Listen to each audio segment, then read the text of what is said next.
Good evening बच्चों।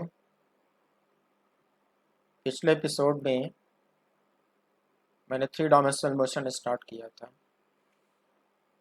आज मैं उसके न्यूमेरिकल कराने जा रहा हूँ। न्यूमेरिकल करने के बाद आपको बहुत कुछ कॉन्सेप्ट क्लियर हो जाएगा। सो देखिए फिर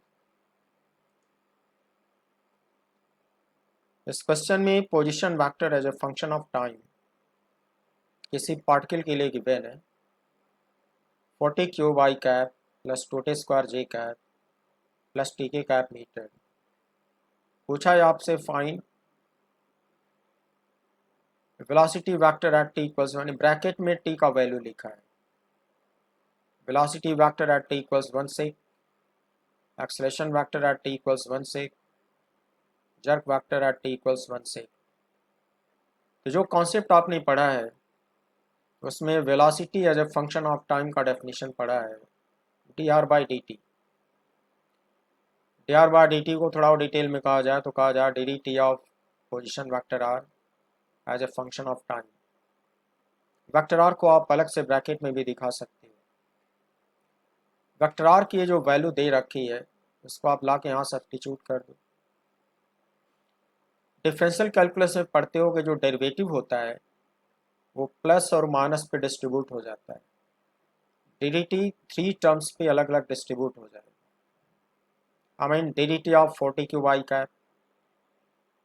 इसमें क्या होगा, डिफरेंशियल का रूल है कि कांस्टेंट क्वांटिटी बाहर हो जाती है।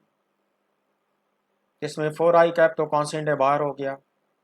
फिर D D T of T cube जो होगा वो 3t स्क्वायर होगा। D D X of X power N के फार्मूले से D D T of T cube की वैल्यू 3t स्क्वायर होगा। 3t स्क्वायर को 4 आई कैप से मल्टीप्लाई करोगे तो क्या आएगा, 12t स्क्वायर आई कैप। फिर डी डी टी को सेकेंड टर्म पे डिस्ट्रीब्यूट करा दो, D D T of 2t square J cap. इसमें 2j कैप कांस्टेंट है, बाहर निकालो। D D T of T square की वैल्यू 2t होगा। 2t को 2j में मल्टीप्लाई करो, आएगा 40j कैप। फिर D D T of T K cap, के कैप कांस्टेंट है, बाहर निकालो। D D T of T की वैल्यू 1 होती है तो यहाँ क्या बचेगा, ओनली के कैप। तो आपने velocity as a function of time तो डिराइव कर लिया,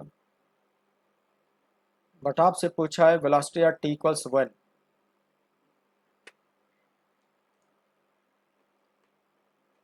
इसमें जहाँ जहाँ टी लिखा हुआ है वहाँ टी की वैल्यू 1 पुट कर दो। यहाँ टी को 1 पुट करो, यहाँ टी को 1 पुट करो, यहाँ टी को 1 पुट करो, तो velocity vector at T equals 1 का ये आंसर आएगा। आंसर हो गया। आपसे पूछा था acceleration vector at T equals 1। T की वैल्यू पुट करने से पहले फार्मूला डिराइव करना पड़ता है। सबसे पहले आप डिराइव करो acceleration as a function of time. इसकी थ्योरी पढ़े हो, D D T of V, I mean D V by D T. V as a function of time को अलग से ब्रैकेट में लिख डालो। V as a function of time जो डिराइव करे हो ये यहाँ डिराइव करे, ये वैल्यू आप ला के यहाँ ब्रैकेट में रख दो। देखो रख दिया। अब डी डी टी को तीनों टर्म पे डिस्ट्रीब्यूट करा दो। सो डी डी टी और 12t square I cap, I cap 12 दोनों बाहर हो जाएंगी। D D T of T square की वैल्यू 2t होती है, 2t को मल्टीप्लाई करोगे तो कितना आएगा, 24t I cap. D D T of 40j cap, 4j cap को बाहर निकाल दो। D D T of T की वैल्यू 1 होती है, सो दैट इज 1। के कैप एक कांस्टेंट यूनिट वेक्टर होता है, कांस्टेंट क्वांटिटीज का डेरिवेटिव 0 होता है, तो डी डी टी ऑफ के कैप 0 हो गया। यहाँ लिख डालो 0 के कैप। तो ये एक्सेलरेशन है, जब फंक्शन ऑफ टाइम आपने डिराइव कर लिया। और जब टी की वैल्यू 1 यहाँ पे पुट करोगे तो टी की वैल्यू यहाँ भी 1 पुट करनी होगी। देखो टी का वैल्यू 1 पुट कर दिया, ये हो गया 24 I cap plus 4j cap metre पर सेकंड स्क्वायर। ये तो क्वेश्चन सॉल्व हो गया। अभी इसमें जर्क निकालना है। तो जर्क का जब फंक्शन ऑफ टाइम पहले डिराइव करो।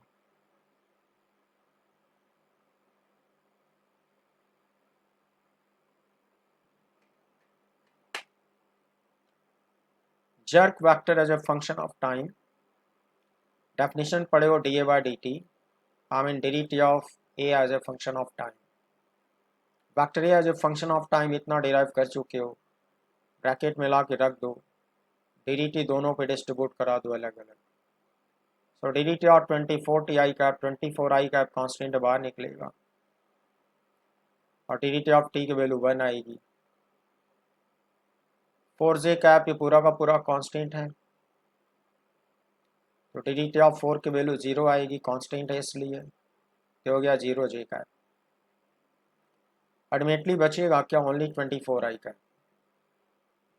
ये जो आंसर आपने निकाला बच्चों, आप देखोगे कि इसमें टाइम t का कोई टर्म नहीं है, इसका मतलब ये हुआ कि जो जर्क वेक्टर होगा वो टाइम t पर डिपेंड करेगा ही नहीं। टाइम t पर डिपेंड नहीं करने का मतलब टाइम की एवरी वैल्यू पर ये सेम रहेगा। आई मीन अगर t को यहाँ 1 भी लिख देता हूँ तो भी ये चेंज नहीं होगा, 24 i कैप बना रहेगा। और जर्क है तो इसका यूनिट आएगा मीटर पर सेकेंड क्यूब। ये भी सॉल्व हो गया। इस क्वेश्चन में सेकेंड पार्ट भी है, पूछा find out the angle between v1 and a1, इन दोनों के बीच का एंगल निकालो। मैंने आपको दो फार्मूले सिखा रखे हैं, एक कॉस थीटा एक साइन थीटा, तो मैं अपनी मर्जी से कॉस थीटा का फार्मूला यूज़ करने जा रहा हूँ। तो कॉस थीटा का फार्मूला था a dot B upon mod a mod B. A की जगह पे v1 वैक्टर, बी की जगह पे a1 vector, mod of v1 mod of a1। ये दोनों की वैल्यू आप अलग अलग निकाल चुके हो। तो v1 डॉट a1 डॉट लेना आप सीखे हुए हो, आई कैप के कोएफिशिएंट मल्टीप्लाई होते हैं, जे कैप के कोएफिशिएंट मल्टीप्लाई होते हैं, के कैप के कोएफिशिएंट मल्टीप्लाई होते हैं, सिर्फ कोएफिशिएंट मल्टीप्लाई करके सम कर दिया जाता है, वही काम करो। तो v1 डॉट a1 यहाँ से निकालो। देखो बच्चों, ये आपका v1 और ये आपका a1, आई कैप के कोएफिशिएंट मल्टीप्लाई करो, it should be what 12 into 24। J cap का कोएफिशिएंट मल्टीप्लाई करो 4 इंटू 4। के कैप का कोएफिशिएंट यहाँ 1 होगा, यहाँ के कैप अवेलेबल नहीं है तो के कैप का कोएफिशिएंट यहाँ पे क्या निकला है, 0 आया है। के कैप का कोएफिशिएंट यहाँ पे 0 माना जा सकता है, इट शुड बी 0 इंटू 1 या 0 या 1, तो 0 इंटू 1 इज 0, आएगा 12 इंटू 24 प्लस 4 इंटू 4, तीसरा टर्म हो जाएगा 0, यही लिखा है वहाँ। 12 into 24, 4 into 4 and third term 0। Modulus of v1 modulus of a1, किसी वेक्टर का मॉड लेना आप जानते हो, तो इसका मॉड लेने के लिए under root square of x component plus square of y component plus square of z component, इसका मॉड चाहिए आपको under root 12 square plus 4 square plus 1 square. फिर इसका भी मॉड चाहिए under root 24 square plus 4 square, और के का आपका कोएफिशिएंट 0 माना जाएगा। इन दोनों के मॉड से यहाँ डिवाइड किया हुआ है, देखो देखो जो बताया वही मॉड में लिखा हुआ है। अब इस पूरी को सॉल्व करा जाए तो आता है 0.984, फिर थीटा की वैल्यू कॉस इनवर्स में इतनी आती है। अगर आपके ऑब्जेक्टिव क्वेश्चन में 4 ऑप्शन कॉस इनवर्स में दिए हैं तो किसी एक पर टिक मार लो, नहीं तो अगर आप किसी के एग्जाम में कैलकुलेटर अलाउड है तो कैलकुलेटर यूज करके आप इसको डिग्रीज में निकाल लो, तो डिग्रीज में आता है about 10 degree, so theta is about 10 degree, ये हो गया आपका आंसर। नेक्स्ट क्वेश्चन देखिए, position vector R as a function of time T square I cap plus 2t square J cap plus T K cap meter, find out average velocity vector and average acceleration vector in time interval 1 sec to t equals 2 sec। 1 sec से 2 sec के बीच में दो quantity निकालनी। तो last episode में आपको मैंने फार्मूले सिखाए, डेफिनेशन बताए कि average velocity vector is delta R by delta T, that is R2 minus R1 upon T2 minus T1। R2 का मतलब final value of position, final value का मतलब R at T equals 2, R1 का मतलब initial value, so R at T equals 1, so R at T equals 2, R at T equals 1 and T2 is 2 and T1 is 1। तार के फार्मूले में जहाँ T है वहाँ पहले 2 रख दो, तो यहाँ 2 रखा, फिर यहाँ 2 रखा, फिर यहाँ 2 रखा, कुछ इतना आएगा। फिर R के फार्मूले में जहाँ T लिखा है वहाँ 1 लिख डालो, so you put here 1, you put here 1, I put here 1, तो फिर यहाँ पे जो मिलेगा वो इतना कुछ मिलेगा, एंड 2 माइनस 1 इज 1। थोड़ा सिंप्लीफाई करो,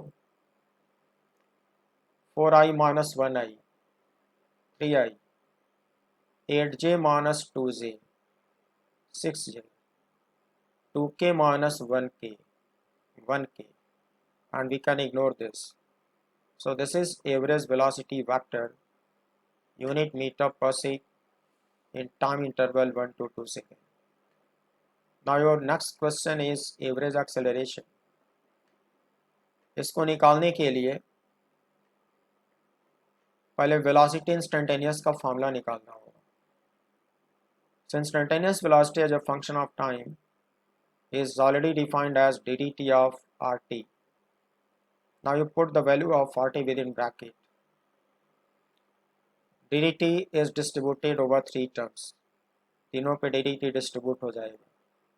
So ddt of t square is 2t, ddt of 2t square is 4t, देखो ddt of t is 1, देखो तो डिफ्रेंशिएट करके मैंने v निकाल लिया, v as a function of time निकाला।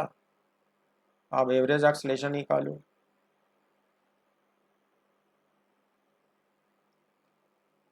एवरेज एक्सेलरेशन वेक्टर का ये फार्मूला आपको पढ़ाया, delta v upon delta T, big change in velocity upon big change in time. बच्चों यहाँ पे एक प्रिंटिंग एरर है, टाइम स्केलर होता है, यहाँ पे एरो नहीं होगा, सो आई एम सॉरी बच्चों, इसको नोटिस कर लो, यहाँ पे एरो नहीं होगा।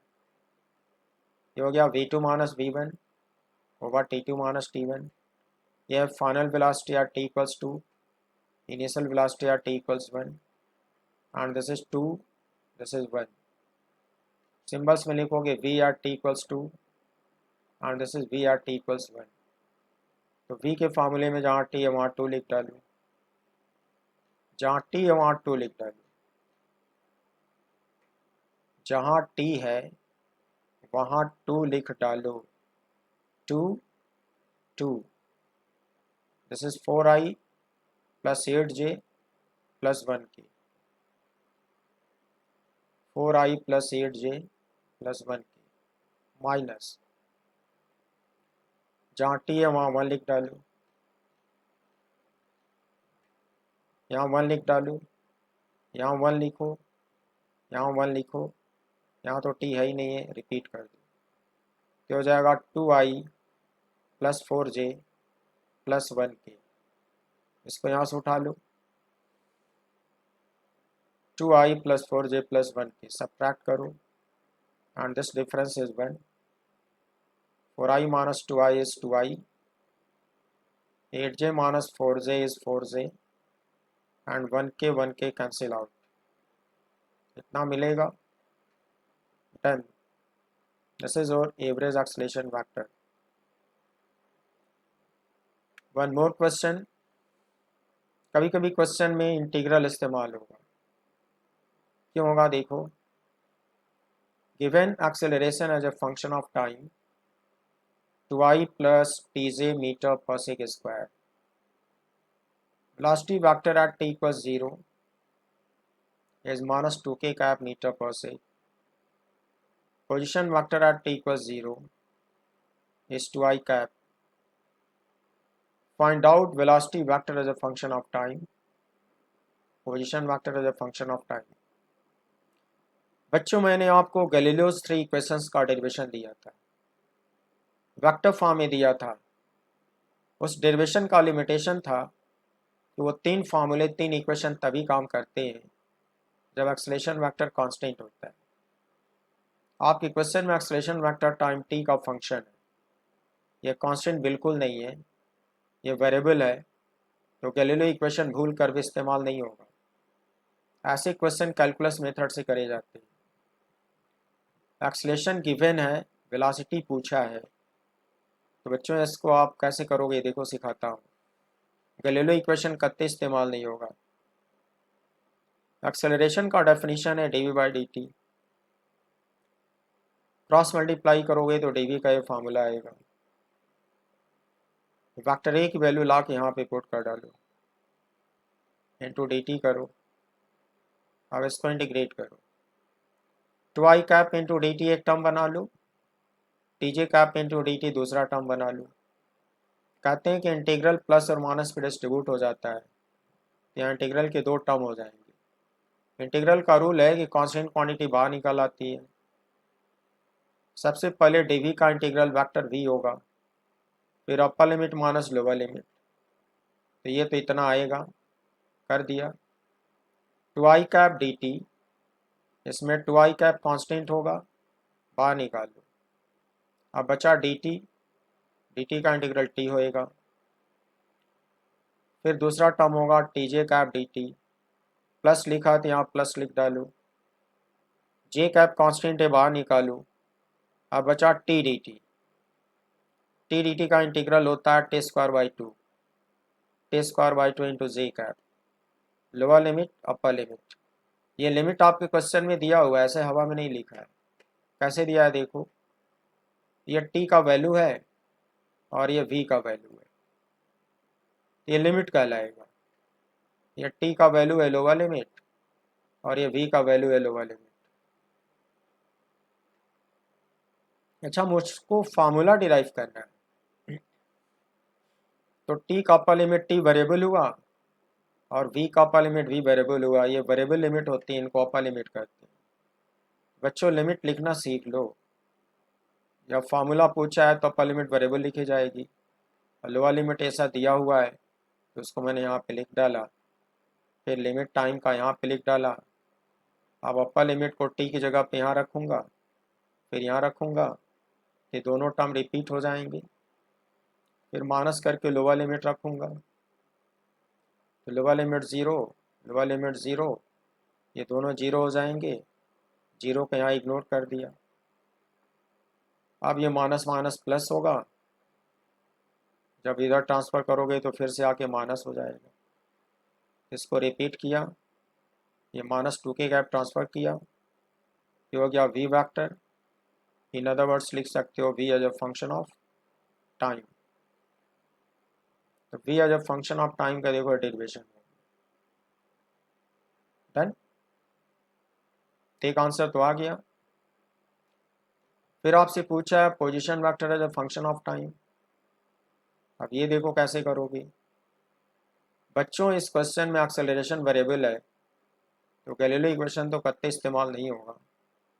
इनफैक्ट कैलकुलस मेथड से इक्वेशन सॉल्व होगा। वी का फॉर्मूला होता है D R by D T, बताया गया है। क्रॉस मल्टीप्लाई कर दो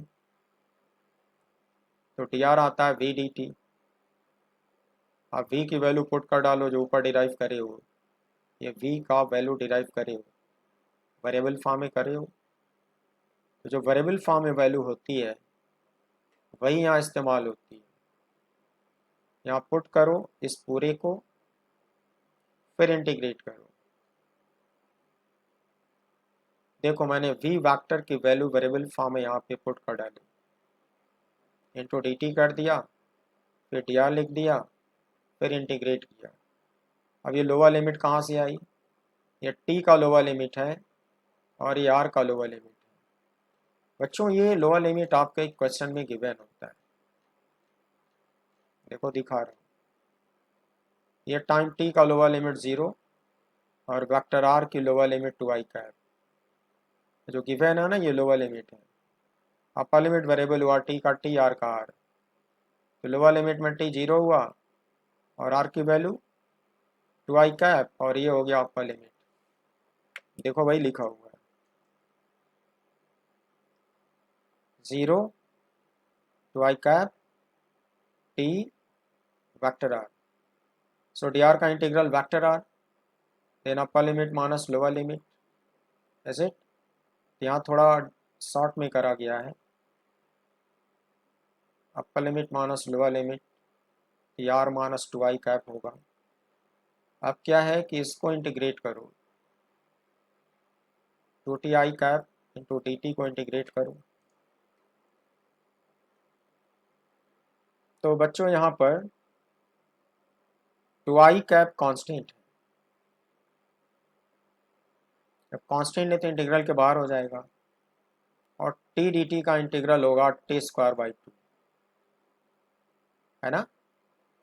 यहाँ जब टी स्क्वायर बाई 2 आएगा और 2i से मल्टीप्लाई होगा तो 2 कट जाएगा, देखो 2 कट गया और i कैप कॉमन हो गया। और यहाँ पे r माइनस 2i कैप आता है, तो माइनस 2i कैप को दाहिनी तरफ ले जाऊंगा तो प्लस 2i कैप होगा। देखो ये 2i कैप यहाँ पे कॉमन ले लिया। अब तुम्हारा सेकेंड टर्म है, इसको इंटीग्रेट करो, j कैप बाई 2 कॉन्स्टेंट बाहर निकालो, और टी स्क्वायर dt का इंटीग्रल टी क्यू बाई 3 होगा। तो टी क्यू बाई 3 और डिनोमिनेटर का 2 मिलकर यहाँ 6 होगा, यहाँ टी क्यूब होगा, यहाँ j कैप होगा। तीसरा टर्म है 2k cap dt, 2k cap constant बाहर निकालो, और dt का इंटीग्रल t होगा। तो r as a function of time इतना मिलेगा, और एस यूनिट इसका मीटर होगा, यूनिट मीटर लिख डालो। तो ये उल्टा क्वेश्चन था तो यहाँ इंटीग्रेट करना पड़ा, ये आंसर हो गया। Next question, given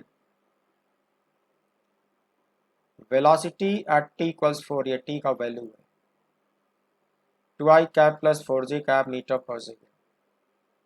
velocity at t equals 0 is minus 2i cap. If vector A is constant, then find vector A and delta r in time interval 0 to t equals 4. Vector A को constant माना गया है और vector A पूछा है। प्यारे बच्चों, जब वेक्टर कांस्टेंट होता है वेक्टर ए, तो गैलीलियो इक्वेशन से इस्तेमाल होते हैं। क्वेश्चन में वेक्टर ए को कांस्टेंट दे रखा है, तो गैलीलियो फर्स्ट इक्वेशन में यूज करने जा रहा हूँ। वेक्टर फॉर्म में यूज होगा क्योंकि ये 3D मोशन है। 3D मोशन 2D मोशन में ये वेक्टर फॉर्म में यूज होता है, तो क्वेश्चन सॉल्व करना बड़ा इजी हो जाता है। तो हो गया v equals you plus A T. Now v equals v minus you upon T. v is final velocity and u is initial velocity, और ये हो गया टाइम t। तो वेलोसिटी एट t इक्वल्स 4 को फाइनल मानो, final. Velocity at t equals 0 को initial मानो, velocity at t equals 0 को ही u कहते हैं, यही है इनिशियल। ये हो गया इनिशियल, और यहाँ पे टाइम की फाइनल वैल्यू 4 मानी जाएगी। टाइम की फाइनल वैल्यू 4 यहाँ पे t की जगह पे लिख डालो। अब इन दोनों क्वांटिटी का वैल्यू ऊपर से उठा लो, देखो उठा लिया, इसको भी उठा लिया।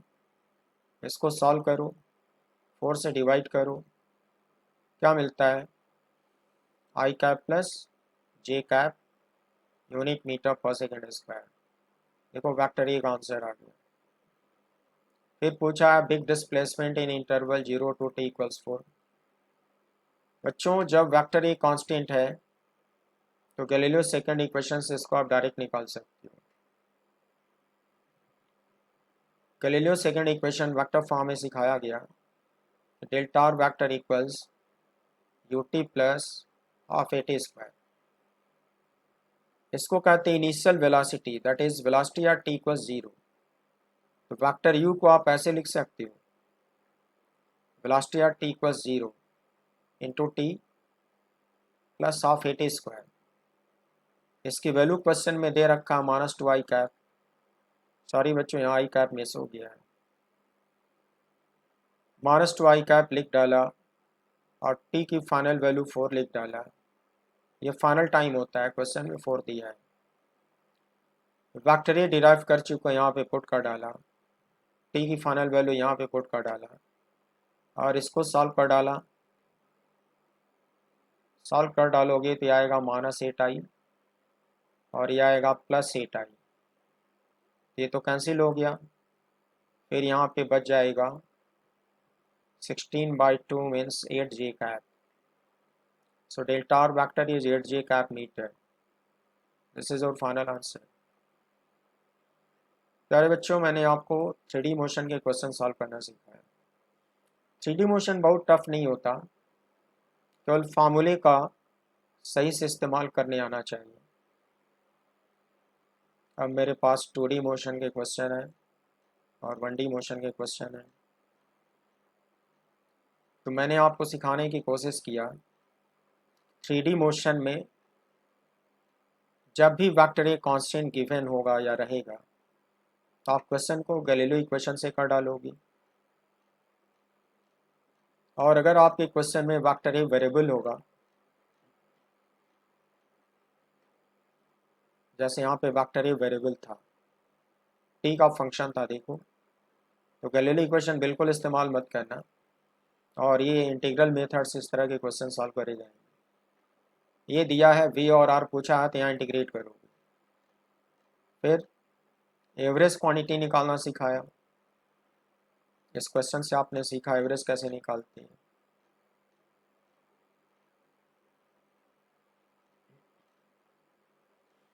एंगल बिटवीन टू वेक्टर का एक क्वेश्चन करके दिखाया कि ये कैसे पूछते हैं।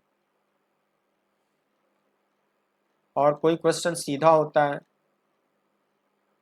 सीधा का मतलब पोजीशन वेक्टर दिया होता है, वेलोसिटी एक्सेलरेशन जर्क पूछता है, ये तो कैलकुलस मेथड से आएगा, डिफरेंशियल यूज करोगे। v का फॉर्मूला dr/dt डिफ्रेंशिएट करो, a का फॉर्मूला d/dt डिफ्रेंशिएट करो, जर का फॉर्मूला d/dt डिफ्रेंशिएट करो। तो जब क्वेश्चन सीधा होगा तो डिफरेंशियल और उल्टा होगा तो इंटीग्रल। वेक्टर ए कांस्टेंट होगा तो गैलीलियो इक्वेशन और वेक्टर ए वेरिएबल होगा तो इंटीग्रल मेथड। और एवरेज क्वांटिटी के फार्मूले सब जो सिखाए गए थे उससे कुछ क्वेश्चन पूछे जाते हैं। तो बस बच्चों 3D मोशन में इतना ही होता है, ये बहुत टफ नहीं होता, इससे डरने की कोई ज़रूरत नहीं। लेकिन इस पे क्वेश्चन कॉम्पिटिशन्स में फ्रिक्वेंटली पूछे जाते हैं, हर साल एक क्वेश्चन तो दिख ही जाएगा, इसलिए मैंने इसको पढ़ाया। अब मैं आपको नेक्स्ट एपिसोड में पढ़ाने जा रहा हूँ 2 डायमेंशनल मोशन। तो बच्चों 2 डायमेंशनल मोशन के साथ क्या है कि 2 डायमेंशनल मोशन में ग्राफिकल क्वेश्चन बहुत होंगे। ग्राफिकल क्वेश्चन को सॉल्व करने के लिए ग्राफ का आइडिया होना चाहिए। तो मेरा ये मानना है कि 2D मोशन शुरू करने से पहले मैं ग्राफ के कॉन्सेप्ट आपको अच्छे से पढ़ा दूँ। ग्राफ का कॉन्सेप्ट पढ़ाने के लिए सबसे पहले मुझे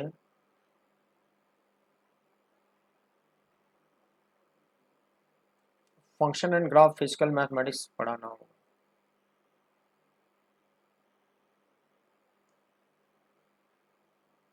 इसीलिए मैं अपनी इस बुक में, हर बुक में एक पेज पे ये नोटिस देता हूँ, this is mandatory to learn physical mathematics volume 2 before reading this book. बिना इसको कंप्लीट किए कुछ न कुछ आपको चैप्टर्स में फंस जाता है। जैसे 2 डायमेंशनल मोशन, 1 डायमेंशनल मोशन में ग्राफ के क्वेश्चन बहुत सारे हैं, तो उसको अंडरस्टैंड करने के लिए ग्राफ पे कंप्लीट कमांड चाहिए। तो अगले एपिसोड में फिजिकल मैथमेटिक्स वॉल्यूम 2 की किताब से फंक्शन एंड ग्राफ का जो टॉपिक है उसको अच्छी तरह से पढ़ाने जा रहा हूँ।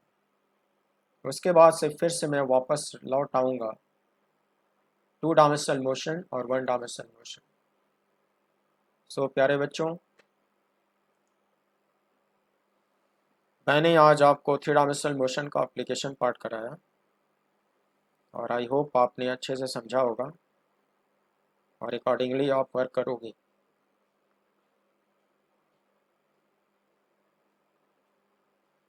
तो नेक्स्ट एपिसोड में मैं आपको फंक्शन एंड ग्राफ का टॉपिक कंप्लीट कराने जा रहा हूँ। So thank you very much and good night.